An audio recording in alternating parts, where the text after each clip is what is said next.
Hello friends, मैं मानस राजपूत आपका अपने इस यूट्यूब चैनल पर स्वागत करता हूं। मैं आप सभी के लिए रीजनिंग के 25 क्वेश्चंस का प्रैक्टिस सेट लाया हूं, जो कि सीजीएल 2020 के प्रीवियस ईयर के क्वेश्चंस हैं। तो आइए देखते हैं। पहला क्वेश्चन जैसे कि लिखा है डिमांड।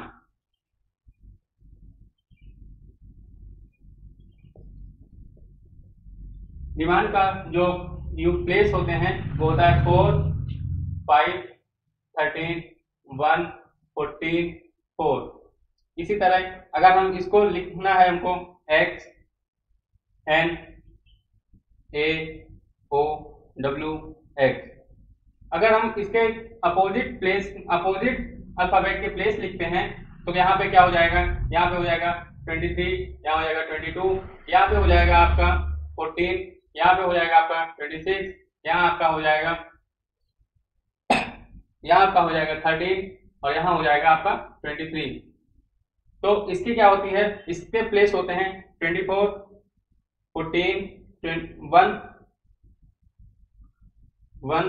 15, 23, 24।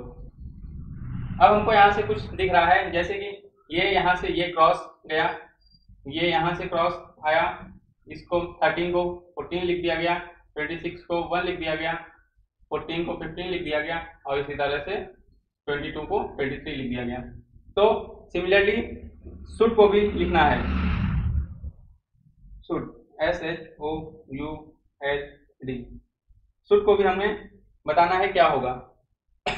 तो शुड का जो होगा, शुड को हम 8, 19, 12, इसको हम लिख सकते हैं 6, इसको हम लिख सकते हैं 15 और इसको हम लिख सकते हैं 23। तो जब हम इसके अपोजिट को लिखेंगे 23 का तो हमारा हो जाएगा x, इसका एक अपोजिट बढ़ा के +1 करेंगे तो हो जाएगा हमारा x, इसमें +1 करेंगे तो 15, 16 पे आता है हमारा p, इसी तरह 6 + 1 7 पे हमारा आता है g, इसी तरह से 12 + 1 13 पे आता है m, इसी तरह से 19 + 1 20 पे हमारा आता है t और 8 + 1 9 पे हमारा आता है i। तो ये हमारा आंसर हो गया, जो कि ऑप्शन कौन सा है, i, XPGTLEI, यानी कि ऑप्शन बी। इसका करेक्ट आंसर ऑप्शन बी है। दूसरा क्वेश्चन देखते हैं। दूसरा क्वेश्चन लिखा है, अगर 194 को 132 लिखा जाए तो बताना है आपको 411 को क्या लिखा जाएगा। 194 को अगर लिख दिया गया 132 तो आपको बताना है 411 को क्या लिखा जाएगा। हमको यहाँ से दिख रहा है घटाने पे तो ऑप्शन नहीं आएगा, क्योंकि ऑप्शन काफी दूर दूर हैं। तो अगर हम 1 का स्क्वायर कर दें, 3 का स्क्वायर कर दें, 2 का स्क्वायर कर दें, तो ये हो गया हमारा 132। और सेम चीज यही लिखी है 132, यानी कि 1 का स्क्वायर करके लिख दिया गया, 3 का स्क्वायर करके 9 लिख दिया गया और 2 का स्क्वायर करके 4 लिख दिया गया। इसी तरह हम इसको सॉल्व करेंगे जब, तो इसमें भी 2 का स्क्वायर करके लिख दिया गया, 1 का स्क्वायर और 1 का स्क्वायर, यानी कि इसको लिखा गया है 2 1 1। इसका करेक्ट आंसर जो है वो है आपका सी, ऑप्शन सी करेक्ट आंसर इसका हो गया।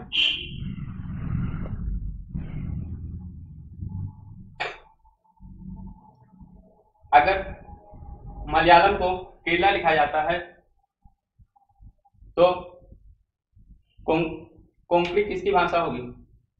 जैसे कि मलयालम एक लैंग्वेज है केरला की, तो कोंकणी किसकी लैंग्वेज होगी। ऑफिशियल लैंग्वेज जो है ये हो जाएगी आपकी, ऑफिशियल लैंग्वेज जो आपकी हो जाएगी वो हो जाएगी गोवा की। इसका करेक्ट आंसर जो है Goa, option D. Option D इसका करेक्ट आंसर हो जाएगा।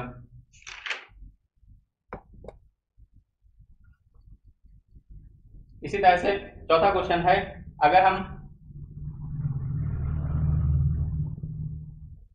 6 को 8 3 1 लिखते हैं तो 7 को अगर हम 1 7 6 लिखते हैं, 4 को अगर हम हैं और 9 को अगर हम 7 8 पे लिखते हैं तो इसमें से कौन सा ऑप्शन करेक्ट होगा, और बताना है इसमें कौन सा ऑड होगा इसमें। तो यहाँ पे हमें कुछ दिख रहा है, इनका सम कर दें और इनका सम कर दें तो हो जाएगा 12, 12/2 कर दें तो हो जाएगा 6। इसी तरह हम इसमें कर दें इनका सम, फिर इनका सम तो हो जाएगा 14, 14/2 कर दें तो हो जाएगा 7। इसी तरह इनका सम तो ये हो जाएगा 9 2 11, 11/2, ये नहीं होगा, कटेगा नहीं पूरा। इसको अगर सम कर दें, इसको सम कर दें तो ये हो जाएगा 18, 18/2 यानी कि 9। इसका करेक्ट आंसर जो है वो हो जाएगा आपका सी। इस वजह से हो जाएगा क्योंकि ये 4 नहीं बन रहा है और सभी डिवाइड हो जा रहे हैं, 2 से डिवाइड होने पे यही नंबर आ रहे हैं। ठीक है, तो इसका करेक्ट आंसर जो है ऑप्शन सी हो जाएगा। आते हैं अगले क्वेश्चन की ओर, क्वेश्चन नंबर 5। जिस तरह से इसमें 4 ऑप्शन दिए हैं, एक एलिमिनेट करना है, तो बताना है आपको कि कौन सा ऑड है। मैमल्स स्तनधारी होते हैं, एम्फीबियन उभयचर होते हैं, रेप्टाइल्स रेंगने वाले होते हैं, मम्बास जो है, मम्बास एक प्रकार का सांप होता है।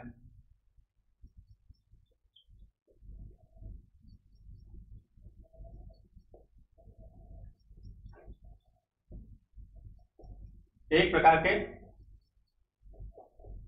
सांप की प्रजाति होती है।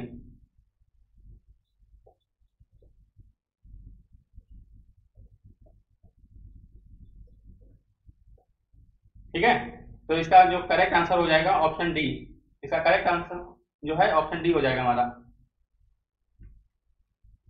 अगला क्वेश्चन देखते हैं।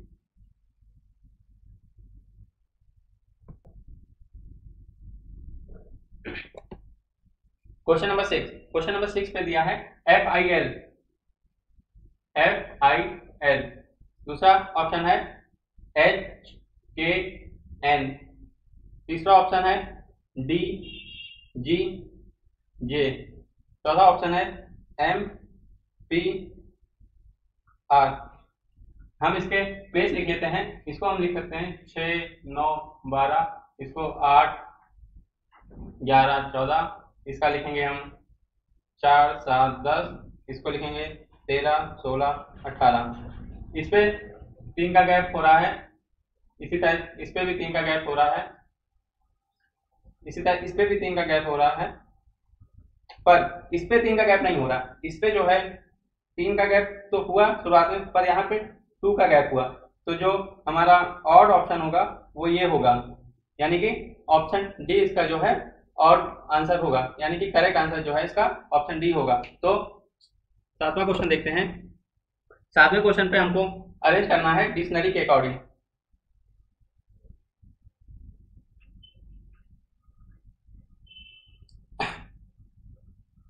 डिक्शनरी के अकॉर्डिंग अगर हम इसको अरेंज करते हैं तो पहले पे हमारा आएगा सबमरीन यानी कि 2, दूसरे पे आएगा हमारा सबस्ट्रेट यानी कि 4, तीसरे पे हमारा आएगा सबस्टेंस यानी कि 1, चौथे पे हमारा आएगा सब्स्टिट्यूट यानी कि 5, और हमारा लास्ट में आएगा 3। ये हमारा करेक्ट आंसर है, यानी कि ऑप्शन बी। इसका करेक्ट आंसर जो है ऑप्शन बी हो जाएगा। 8वां क्वेश्चन देखते हैं। 8वें क्वेश्चन पे एक सीरीज है, लिखा है AC, ZB, BD, AC, CE, question mark. आपको आगे वाली सीरीज बतानी है, यानी कि नंबर आगे वाला बताना है आपको। हमको यहाँ से दिख रहा है, यहाँ से यहाँ, फिर यहाँ से यहाँ, 2 सीरीज हैं इसमें, फिर एक ये और एक आगे वाली। इसमें हमारा +1 हो रहा है, इसमें भी हमारा +1 हो रहा है। जब इसमें जाते हैं तो +1 होगा, फिर इसमें जाएंगे तो +1 होगा, तो यहाँ पे जो हो जाएगा बी और डी इसका करेक्ट आंसर होगा। BD ऑप्शन ए इसका करेक्ट आंसर हो गया।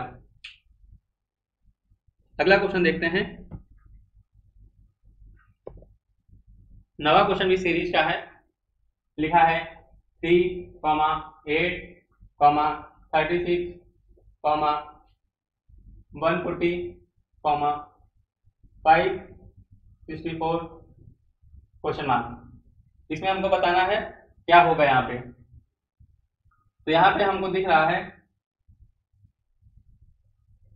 मल्टीप्लाई 4 -4, यहाँ पे दिख रहा है मल्टीप्लाई 4 + 4, यहाँ पे दिख रहा है हमको मल्टीप्लाई 4 -4,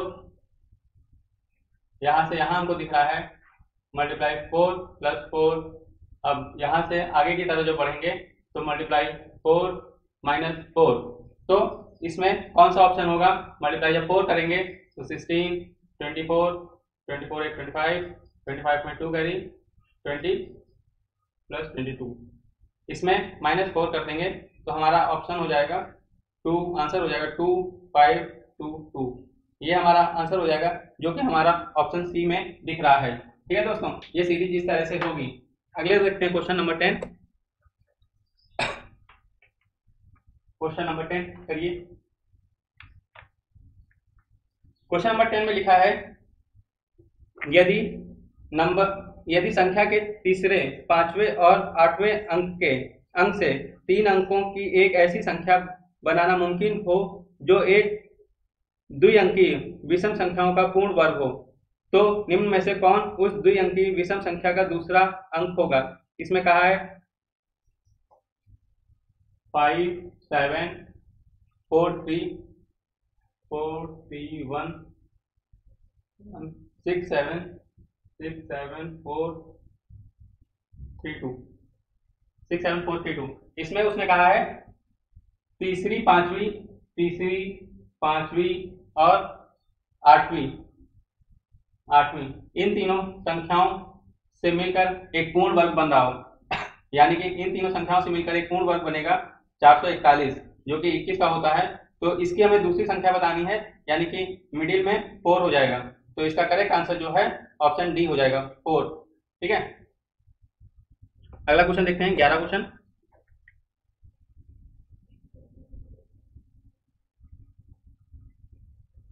लिखा है दीपक बिंदु ए से 16 मीटर पूर्व की ओर चला। दीपक बिंदु ए से 16 मीटर पूर्व की ओर चला, ये 16 मीटर चला। फिर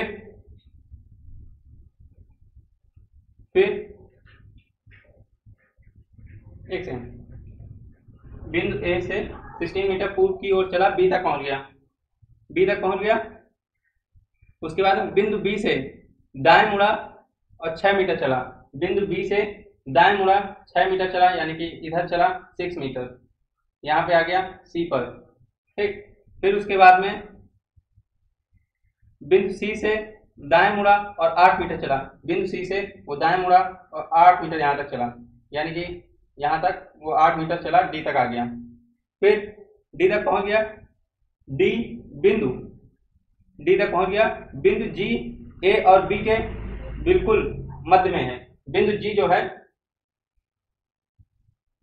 जो है यहाँ पे है बिल्कुल मध्य में ए और बी के।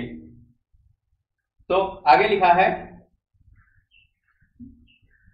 बिल्कुल मध्य में है, वह बिंदु डी से दाएं मुड़ता है और ई तक पहुंचने के लिए 10 मीटर चलता है। ठीक है, ई तक पहुंचने के लिए 10 मीटर कुछ समथिंग ऐसे चल रहा होगा। ये ई तक आ गया 10 मीटर।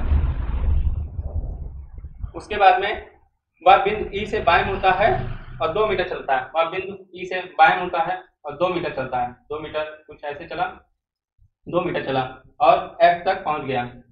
अब इसमें हमको बताना है बिंदु एफ और सी के मध्य की दूरी कितनी होगी, यानी कि सीधा कुछ समथिंग ऐसे बनता चला जाएगा। तो यहाँ से इसमें हम पाइथागोरस थ्योरम लगा देंगे।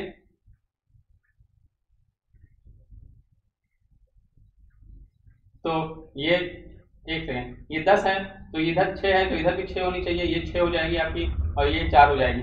तो ये इसमें पाइथागोरस थ्योरम लगा देंगे तो 8 का स्क्वायर 64 और 6 का स्क्वायर 36, यानी कि 10 आ जाएगा।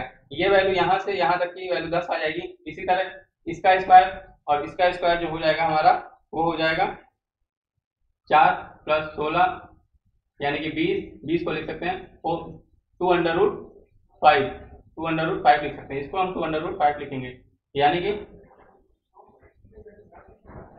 2√5 यानी कि f और c तक की दूरी जो है, f से c तक की जो दूरी है वो हो जाएगी 2√5 + 10। ठीक है,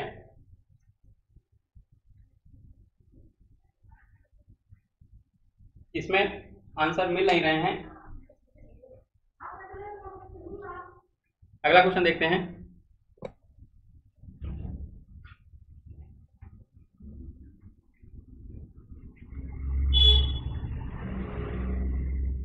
अगले क्वेश्चन में कहा गया है सर्कमस्टेंसेस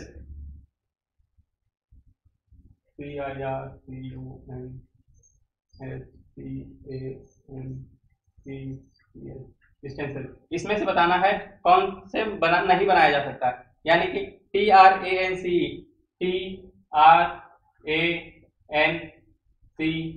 ये बनाया जा सकता है। पहला जो है बनाया जा सकता है मास्टर MASTER, मास्टर भी बनाया जा सकता है। तीसरा है आपका कस्टम CUSTO नहीं है इसमें, यानी कि तीसरा हमारा नहीं बनाया जा सकता है, यानी कि ऑप्शन सी इसका करेक्ट आंसर हो जाएगा। ठीक है, अगला क्वेश्चन देखते हैं। Question number 13। क्वेश्चन नंबर 13 में है लिखा है स्टैंडर्ड को अगर ये लिखा जाता है STANDARD, स्टैंडर्ड को लिख दिया गया यहाँ पे 3 2 7 8 1 7 4 1। अगर इसको ये लिख दिया गया स्टैंडर्ड को, तो हमको बताना और दिया है हमको क्रिकेट को भी अगर लिखा जाता है CRICKET,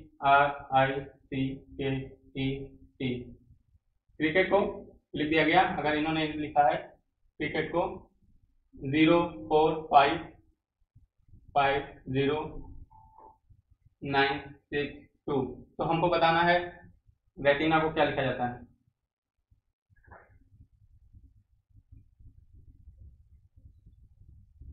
अब यहां से हमको दिख रहा है R को इन्होंने कोड कर दिया है 4 से, 4 लिख देंगे। E को कोड किया गया है 6 से, तो लिख देंगे। T को कोड किया गया है 2 से, E को कोड किया गया है 6 से, N को कोड किया गया है 8 से,